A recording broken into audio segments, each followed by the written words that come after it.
السلام علیکم ورحمۃ اللہ وبرکاتہ. الحمد للہ رب العالمین والعاقبۃ للمتقین والصلاة والسلام علی رسولہ الکریم. اما بعد قال النبی صلی اللہ علیہ وسلم لما قیل عن النبی صلی اللہ علیہ وسلم ما هي لذاهی یا رسول اللہ قال سنت ابیکم ابراہیم او کما قال علیہ الصلوۃ والسلام. محترم حضرات، قربانی کا آج تیسرا دن ہے، تو قربانی کے سلسلے میں 3 باتیں آپ کے سامنے بتانا چاہتا ہوں. سب سے پہلی بات تو یہ ہے کہ اللہ نے ابراہیم علیہ السلام سے بیٹے کی قربانی کیوں مانگی، جبکہ ابراہیم شروع سے اللہ کے سارے امتحان میں کامیاب ہوتے چلے آ رہے تھے. ایسا نہیں تھا کہ ابراہیم کا ٹیسٹ نہیں ہوا تھا، پہلے دن سے ابراہیم علیہ السلام قربانیاں دے رہے تھے. یہ آخری عمر میں اللہ نے بیٹے کی قربانی کیوں مانگی، اس پر ہم بات کریں گے. دوسری بات ہم یہ کریں گے انشاءاللہ کہ نبی کریم صلی اللہ علیہ وسلم نے یہ بات کیوں فرمائی کہ یہ تمہارے، جب پوچھا گیا، جو حدیث میں نے پڑھی، نبی کریم صلی اللہ علیہ وسلم نے پوچھا گیا کہ یہ اللہ کے رسول یہ قربانی ہم کیوں کرتے ہیں، تو آپ نے فرمایا کہ تمہارے بابا ابراہیم کی سنت ہے. تو ابراہیم کی سنت تو بیٹے کو ذبح کرنا ہے، ہم بکری ذبح کرتے ہیں یا بڑا جانور ذبح کرتے ہیں. تو اللہ نے اس کو اللہ کے رسول صلی اللہ علیہ وسلم نے اس کو ابراہیم کی سنت کیوں کہی، حالانکہ ابراہیم علیہ السلام کی سنت کیا ہے؟ بیٹے کو ذبح کرنا. یہ دوسری بات کریں گے، 20 منٹ ہی بات کریں گے. اور تیسری بات کریں گے کہ جس طریقے سے ہر عبادات میں ایشیا کے اس علاقے کے لوگوں نے عبادت کو خرافات میں چینج کیا، اس میں قربانی میں کیا خرافات آئیں، اس پر بھی ہم بات کریں گے. تو سب سے پہلی بات یہ ہے کہ اللہ نے ابراہیم سے بیٹے کی قربانی کیوں مانگی. اس پر ایک حدیث لوگ بیان کرتے ہیں، لیکن حدیث کی تحقیق نہیں ہو پائی ہے، لیکن حدیث میں لاجک ہے. صوفیہ بھی اسی بات کے قائل ہیں. ان کا کہنا یہ ہے کہ اللہ نے ابراہیم کو جو لقب دیا ہے وہ خلیل اللہ کا لقب ہے، یعنی اللہ کا دوست. تو فرشتوں نے اللہ سے یہ بات کہی کہ اللہ جب سے یہ اسماعیل پیدا ہوئے ہیں نا، تب سے ابراہیم بہت زیادہ اسماعیل سے ٹچ میں ہے. یقینی بات ہے 90 سال کی عمر کے بعد ایک لڑکا پیدا ہوا ہے اور جس کو اولاد ہی نہیں ہے، تو ایک نیچرلی بات ہے کہ اس سے اس کی محبت کیا ہے، زیادہ ہو جائے گی. تو فرشتوں نے یہ بات کی کہ آپ ان کو تو خلیل اللہ کا لقب دیے ہیں، اور یہ جب سے اسماعیل پیدا ہوئے ہیں آپ کی محبت پر اسماعیل کی محبت غالب ہے. تو اللہ نے کہا کہ ایسی بات تو نہیں ہے، لیکن چونکہ فرشتوں کو یہ اطمینان بھی دلوانا تھا کہ ابراہیم ہے، تو اس بات پر پروردگار عالم نے کہا کہ دیکھو میری محبت آج بھی اس کے اوپر غالب ہوگی. لہذا اللہ نے ابراہیم علیہ السلام کا جو ٹیسٹ لیا وہ اسماعیل کے بارے میں لے لیا کہ اس کے سامنے اسماعیل زیادہ ہے یا میری محبت زیادہ ہے. جب ابراہیم علیہ السلام نے خواب دیکھا تو لگاتار خواب دیکھا. قرآن مجید نے جو ذکر کیا ہے کہ انی ارا فی المنام انی اذبحک فانظر ماذا تری، ہمارے ہاں اس بات پر اتفاق ہے مفسرین کا کہ یہ خواب لگاتار آپ کو پڑھے، 3-4 دن لگاتار ایک ہی خواب آتا رہا. تب جو ہے وہ ابراہیم علیہ السلام پہلے تو نہیں سمجھ پائے کہ یہ کیا ہے خواب. یہ کیونکہ قربانی کا 2 معنی بھی ہو سکتا ہے کہ میں ذبح کر رہا ہوں اسماعیل کو، ایک معنی یہ بھی ہو سکتا تھا کہ اسماعیل کو اللہ کے دین کے لیے وقف کر دیا جائے، سیکریفائز کر دیا جائے کہ اسماعیل پوری لائف اللہ کی زندگی کے لیے ڈونیٹ کر دیا جائے. یہ یہ تعبیر بھی اس خواب کی ہو سکتی تھی. ابراہیم علیہ السلام نے شروع میں یہی سمجھا، لیکن جب یہ لگاتار ایک ہی طرح کا آتا رہا تب ابراہیم علیہ السلام اس بات کو سمجھ گئے نہیں، مطلوب ہی ذبح ڈائریکٹ ہے. اسی لیے آپ دیکھیں کہ جب یہ ذبح کرنے کے لیے نکلے تو اللہ تو پہلے سے جان رہا تھا کہ یہ واقعہ اگر یہ ذبح کرنے کی بات ہوگی تو ذبح کریں گے. یہ لے کر جاتے ہیں کہاں تک، بھائی ایک آدمی ارادہ کر لیا تو بھی اللہ جانتا ہے، راستے میں لے کے نکلا اسماعیل کو تو بھی اللہ جانتا ہے، لیکن معاملہ پیش آیا آخری وقت تک جب تک کہ چھری چلا نہیں دی گئی. کیونکہ اگر بیچ میں کہیں بھی ڈراپ کر دیا جاتا تو فرشتے پھر اپنی جگہ پر وہ بات کہتے کہ اللہ ذبح کرتے تو معلوم ہوتا. تو پروردگار عالم نے فرشتوں کو دکھلانے کے لیے کہ دیکھو ابراہیم ہمارا سچا دوست ہے اور وہ اس کی ہماری محبت اس کے بیٹے کی محبت پر بھی کیا ہے، حاوی ہے، میری محبت سب سے زیادہ ہے. فرشتوں کے بارے میں مولانا ثانی رحمۃ اللہ علیہ کہتے ہیں کہ یہ پہلے دن سے ہمارے بارے میں کوئی اچھی رائے ان کی نہیں ہے. جب اللہ نے پیدا بھی ہم کو کرنا چاہا اور اس کا تذکرہ ہوا کہ ہم ایک مخلوق پیدا کرنے والے ہیں جو اس کوالٹی کی ہوگی کہ ہم اس کو اختیار دیں گے کہ چاہے نیک بنو اور چاہے برے بن جاؤ. تو فرشتوں نے اس وقت بھی اشکال یہ رکھا تھا، اپنا یہ ڈاؤٹ اللہ کے سامنے رکھا تھا کہ اللہ یہ مخلوق کو آپ پیدا کر رہے ہیں، یہ بڑی شرارت کرے گی.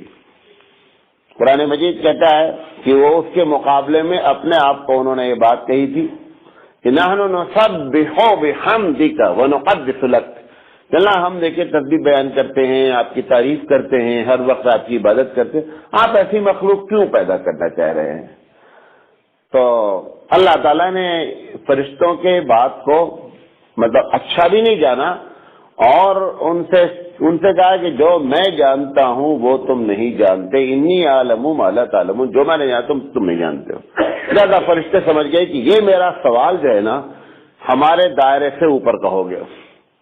بہرحال تو وہاں سے معاملہ ہمارے بارے میں کوئی بہت اچھی رائے ان کی نہیں ہے. اسی لیے جب آپ نیکی کرتے ہیں، جیسے لیلۃ القدر جب ہوتی ہے رمضان میں تو فرشتوں کو بھیجا جاتا ہے دنیا میں کہ جاؤ دیکھو. حالانکہ فرشتے دیکھ کے کیا کریں گے؟ فرشتوں کو بتانا چاہتا ہے پروردگار عالم ان کے بارے میں تمہاری رائے بڑی خراب تھی، دیکھو کتنے اچھے بندے ہیں اور ہمارے دربار میں جو ہے وہ گڑ گڑا رہے ہیں. اسی طرح حج کے موقع پر اللہ فرشتوں کو نازل فرماتا ہے عرفات کے میدان میں اور کہتا ہے کہ بتاؤ ان کا کیا اجر ہے کہ جو بال کھلے ہوئے ہیں اور رو رو کر کے عرفات کے میدان میں جو ہے وہ ہم سے دعائیں مانگ رہے ہیں. تو ایسی جگہ پہ فرشتوں کو بار بار کیا جاتا ہے، بھیجا جاتا ہے. تو اس لیے یہ بات پیش آئی. واللہ عالم، کیونکہ ہمارے پاس حدیث کی ہم کو تحقیق نہیں ہو پائی ہے اس لیے، لیکن لاجک اس میں بنتی ہے. دوسری چیز نبی کریم صلی اللہ علیہ وسلم نے جو یہ بات فرمائی کہ یہ تمہارے باپ ابراہیم کی سنت ہے، تو سوال یہ سنت تو بچے کو ذبح کرنا ہے، یہ اللہ کے رسول صلی اللہ علیہ وسلم نے اس کو سنت کیوں قرار دیا؟ تو حضرت ثانوی علیہ الرحمہ فرماتے ہیں کہ جب بکری یا بڑے جانور کی قربانی کا ثواب بیٹے کی قربانی کی طرح رکھ دیا گیا، لہذا حضور نے فرما دیا یہ تمہارے بابا ابراہیم کی سنت ہے. یعنی آج بھی کوئی آدمی اگر قربانی خالص نیت سے کرتا ہے تو جیسے ابراہیم علیہ السلام کو اسماعیل کی قربانی کا ثواب ملا، ایسے ہی اس جانور کی قربانی کا ثواب انسان کو ملتا ہے. کیونکہ ثواب میں ریلیٹڈ ہو گئے، لہذا حضور اکرم صلی اللہ علیہ وسلم نے فرمایا سنت ابیکم ابراہیم، یہ تمہارے بابا ابراہیم کی سنت ہے. یہ بہت بڑی بات ہے. بیٹے کو ذبح کرنا اور جانور کو ذبح کرنے میں زمین آسمان کا فرق ہے، بلکہ یہ کہیے کہ کوئی ریلیشن ہی نہیں ہے. اس کے باوجود قربانی رب ذوالجلال نے ہماری اس قربانی کو ابراہیم علیہ السلام کی بیٹے کی قربانی کے مانند ٹھہرا دیا. یہ اسی لیے اللہ نے فرمایا کہ قبل اس کے کہ وہ خون زمین پر گرے اس سے پہلے میں اس کو قبول کر لیتا ہوں. حدیث میں آتا ہے کہ خون کا جب ذبح کیا جاتا ہے زمین پر گرنے سے پہلے ہم قربانی بندے کی قبول کر لیتے ہیں، کیونکہ اگر اس کا درجہ کم کرے گا تو نبی کریم صلی اللہ علیہ وسلم نے جو بات کہی کہ تمہارے باپ ابراہیم کی سنت ہے، پتہ چلا کہ وہاں پہ گڑبڑ ہو جائے گا۔ اللہ بتانا چاہتا ہے کہ مجھے ابراہیم کے اس عمل کو اتنا پسند کیا ہے کہ کوئی بھی اس عمل سے سملرٹی اختیار کر لے گا تو میں اس کو وہ درجہ دے دوں گا۔ بات سمجھے میری؟ اور اللہ جس آدمی سے محبت کرتا ہے تو اس محبت میں وہ ہماری محبت کا اظہار الگ الگ ہوتا ہے۔ ہم کسی کو چھپتا لیتے ہیں، کسی کو ہار ڈال دیتے ہیں، کسی کو محبت میں لے جا کر مٹھائی کھلا دیتے ہیں، پھول چڑھا دیتے ہیں۔ اللہ کی محبت کا ایک ہی انداز ہے۔ اگر اللہ بندے سے محبت کرتا ہے تو اس بندے کے عمل کو قیامت تک زندہ کر دیتا ہے۔ یہ اس کی محبت کا انداز ہے۔ ہاجرہ کے عمل کو اس نے قیامت تک، حالانکہ ہاجرہ اپنے بیٹے کے پانی کی تلاش میں نکلی تھی، لیکن وہ ایکشن اللہ کو اتنا پسند آیا، وہ ایکشن نہیں، حضرت ہاجرہ کی وہ قربانی اتنی پسند آئی کہ ان کے دوڑنے کو قیامت تک زندہ کر دیا۔ ابراہیم علیہ السلام کی اس قربانی، ابراہیم سے اپنی محبت کو جتانے کے لیے اس نے ابراہیم کے اس ایکشن کو قیامت تک زندہ کر دیا۔ ابراہیم علیہ السلام سے نبی کریم صلی اللہ علیہ وسلم ہمارے اتنا متاثر، اللہ کے رسول صلی اللہ علیہ وسلم نے ہر نماز میں ابراہیم پر درود بھیجنے کو کہہ دیا۔ تو محبت اللہ جب کسی سے کرتا ہے تو اس کے عمل کو کیا کرتا ہے؟ لائف بنا دیتا ہے پوری زندگی بھر۔ سب سے زیادہ محبت اللہ اپنے نبی سے کرتا ہے، محمد صلی اللہ علیہ وسلم سے۔ آپ تو ابھی میں کہ جتنے بھی نبی کے ماننے والے ہیں، اگر ان سے ایگزیکٹ پوچھ لیا جائے کہ اچھا بتاؤ عیسیٰ علیہ السلام عبادت کیسے کرتے تھے، کسی بھی کرسچن کے پاس اس کا جواب نہیں ہے۔ جو بھی وہ کر رہے ہیں یہ ان کا ماڈیفائی کیا ہوا، ان کے دماغ کا بنایا ہوا ایک طریقہ ہے۔ موسیٰ علیہ السلام عبادت کیسے کرتے تھے کسی کو ایگزیکٹ نہیں معلوم ہے۔ سب سے زیادہ حضور کو اللہ چاہتا ہے، لہذا ایک ایکشن کو زندہ رکھا اس نے۔ آپ غور کریں میری بات کو، ابراہیم کے ایک عمل کو اگر اس نے زندہ کیا، قربانی کو، اللہ کے رسول صلی اللہ علیہ وسلم کے ایک ایکشن کو زندہ کیا ہے۔ وہ رکوع کیسے کرتے تھے، اس رکوع کو اس نے عبادت مانا ہے۔ بات میری سمجھ میں جو کہنا چاہ رہا ہوں، تو نبی کی پوری زندگی کی جو بایوگرافی کا ایک سسٹم اللہ نے رکھا کہ نبی کی بایوگرافی، نبی کی جیون کتھا، نبی کی سوانح ایک ایسے انداز میں اللہ نے رکھ دیا ہے کہ قیامت تک پوری امت کا ان کا ایک عمل اللہ نے زندہ رکھا ہے۔